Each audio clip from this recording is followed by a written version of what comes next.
Welcome back to the Hub Brief. If you are a regular listener, you know we spend most of our time in the weeds of specialty pharma. Hub operations, AI governance, patient access, you name it. That's the work. But every Wednesday, we step back from all of that. Every Wednesday, I want to use this space to talk about something that sits underneath the work: leadership. The kind that doesn't show up in a job description or a performance metric.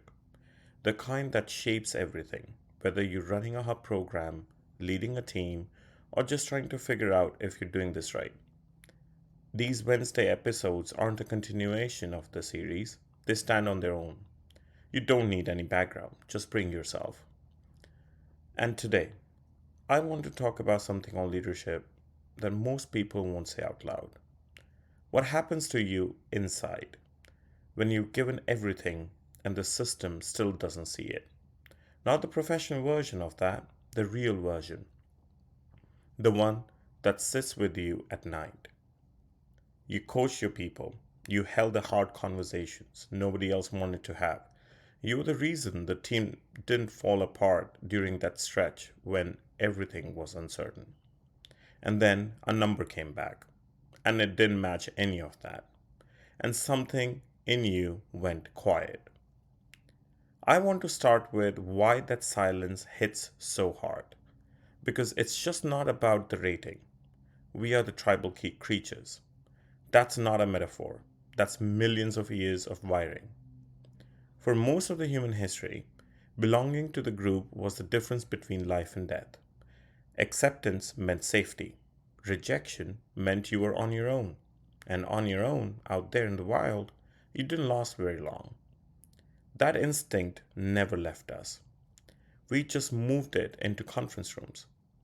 So when the organization, your tribe, sends a signal that says you don't really measure up, your nervous system doesn't read that as performance feedback. It reads it as danger. The shame, the second guessing, the quiet voice that says, maybe I'm not as good as I thought I was. That's not weakness. That's the oldest part of you trying to protect you. It just doesn't know the difference between a threatening wilderness and a performance review cycle. And here's what nobody tells you: that voice, it gets louder the more you invest, the more you give, the more it costs when it's not returned. And that's not a character flaw, that's just deep commitment. But here's the thing that gets lost in that moment: a rating doesn't measure, it measures the system that produced it. And most systems were never designed to see the things great leaders actually do. Here's a distinction I want you to sit with: there is a difference between delivery and impact. Delivery is what you shipped, the projects you completed, the meetings you ran, the metrics you hit. Delivery is countable, it's tangible. Impact is something different. Impact is, how many people did you grow? Not managed, grow. Did someone leave a year working alongside you more capable, more confident, more themselves? Impact is, how many decisions got sharper because you were in the room? How much did the culture shift because you held a standard which nobody asked you to hold? Impact is the conversation you had on a Wednesday afternoon that kept someone from walking out. It's the way you stayed patient when the team was falling apart because you stayed patient. So they did too. These things are invisible to the rubric. And most review systems, they're wired for delivery. Show me what you shipped. Show me your output. Show me your numbers. So the deeper you invest in people, the more you lead from the inside out. The more invisible you become to a system that's looking for something else entirely. That's not a failure of your leadership. That's a failure of the measuring stick. And I want to give you a different measurement. Start running an impact audit on yourself. Not a task list, an impact log.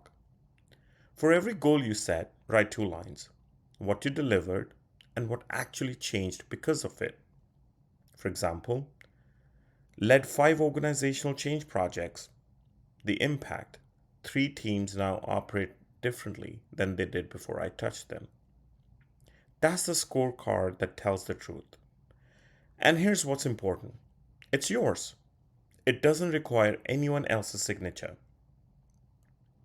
There is a thought experiment I keep coming back to. It's a philosopher named John Rawls. He called it the veil of ignorance. He asked, what if you had to design the system before you knew your place in it? Before you knew whether you'd be the one giving the rating or the one receiving it? Before you knew whether you'd have power or be subject to it? Would you design it in the same way? Most people, if they're being honest, wouldn't. Because most review systems reward being visible over being valuable. They reward proximity to the decision makers over actual contribution to the work. They reflect politics before they reflect people. That's not cynicism. That's just what happens when systems are designed under the veil. And this matters because the moment you start arguing with the rating on its own terms, you accept its authority. You don't owe it that. There's another piece of this I want to go deeper on. What does it mean to let a number name you? Think about it this way: you spend years developing a leadership philosophy, a way of being with people, a way of navigating hard problems, a set of instincts that were forged in rooms where things actually fell apart. And you held together. And then a process, a calendar driven, politically influenced, retroactively rationalized process, produced a number. And for a moment, maybe more than a moment, that number feels like a verdict. It isn't. Your leadership signature isn't stored in your HR file. It's stored in the people who became better because you were in their corner. It's stored in the decisions that didn't get made recklessly because you pushed back. It's stored in the institutional memory of every team that watched you stay calm when the ceiling was falling. No rating system can touch that. But here's the discipline it requires: you have to know who you are, independently of what any single organization thinks of you. Researchers call this self determination. The idea that your motivation, your sense of completeness, your sense of agency needs to be rooted in you, not in approval. When leaders derive their worth from approval, they optimize for visibility, not value. They make safe decisions. They avoid hard truths. They shrink. But when you lead from a clear internal compass, when you know what you believe about how humans work best, when you know the impact you're here to create, when you've written down your leadership philosophy and you return to it, no one gets to overwrite that with the number. So here's a question I want to leave with you in this segment. Could you walk into a room tomorrow, any room, and articulate clearly what you believe about leadership? Not your title, not your deliverables, your philosophy. If you can, you own your identity. If you can't, that's the work we got to do together.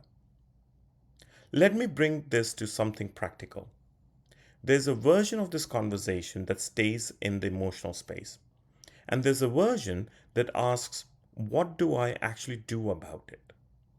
Your leadership brand doesn't live inside the organization. It lives in every room you've ever been in, every person you've developed, every piece of thinking you put out in the world. And most leaders, wait until they leave to start building that. That's backwards. The time to build your brand is now. While you're still employed, not because you're running away, but because your identity shouldn't be held hostage by any single person. Think about it this way: if your entire professional identity disappears the moment you leave this company, it was never yours to begin with. So, what does it look like to own your brand right now, inside the machine? 1. Stop describing yourself by your title. Start describing yourself by the impact you make. Don't say I'm VP of operations. I build system that makes it easier for patients to get the medications they need. Don't say I'm a team lead. I say I develop people who then go on to lead others. That framing follows you out of any building. Number 2, start writing your perspective on leadership, your hard won insights. They're worth something. Post them, share them, put them somewhere in public. Not for vanity, for memory.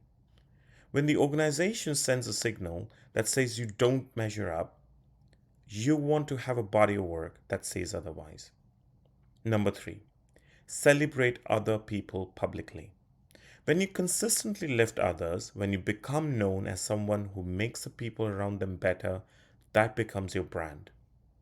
The measure of a great leader isn't how well they perform individually, it's how well the people around them perform because of them. And now I want to speak directly to someone who's been nodding all along to all of this and saying, okay, I'm still here, still in this, still inside a system that doesn't see me. And the distance between where you are and where you want to be feels enormous. I want to tell you something about that distance. Most exits don't begin with a resignation letter. They begin with a shift in attention, a quiet decision to stop measuring yourself by someone else's ruler and start building something that, well, belongs to you. So here's what the shift looks like in practice.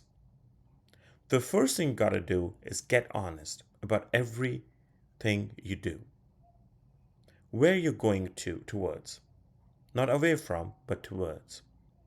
Most people who stay stuck in the wrong place can describe exactly what they hate about it. Far fewer can describe the specific version of their work life that doesn't feel like this. So write it down.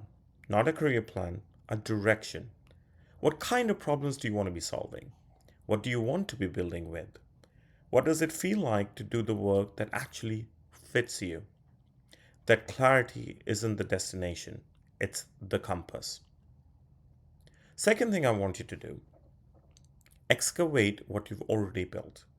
Go back, not to your resume, to your actual work. The people who changed trajectory because of you. The problem nobody else touched that you solved.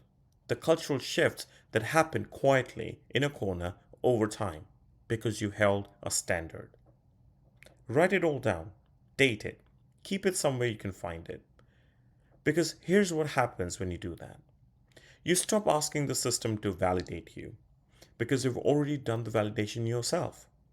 And that document becomes the foundation of everything you build. Portfolio material, conversation starters, the actual proof. The third thing you could do is make yourself findable. The next opportunity almost never comes from a job board. It comes from a person who already knows your name. In a room, you showed up to be who you are. Start writing, start speaking, find the conferences, the LinkedIn threads, the industry conversations, and you put your thinking into them. Not because you're performing, because you have something worth saying, and the world outside your current building needs to know. And the fourth thing you could do is the one most important people leave until last. But it should come in first. Change the story you're telling about yourself right now, today, inside this room. Not your title, your identity. Not what the O gave you, but what you've built. There's a phrase I keep coming back to. Identity doesn't follow opportunity, it precedes it. The moment you stop waiting for permission to know who you are is the moment exit stops feeling like a cliff jump and starts feeling like, well, a direction. None of these four things require you to quit tomorrow. They just require you to stop waiting to start. Here's where I want you to land. That rating reflects their ceiling, not yours. Their ceiling is the limit of what the system can see. It's constrained by politics, by proximity, by what they've decided to measure. Your ceiling is a different thing entirely. Your ceiling is what happens when you stop letting systems that weren't designed for you tell who you are. Your ceiling is what happens when you build the impact record, claim the identity, find the rooms where your leadership is actually visible, and start showing up there.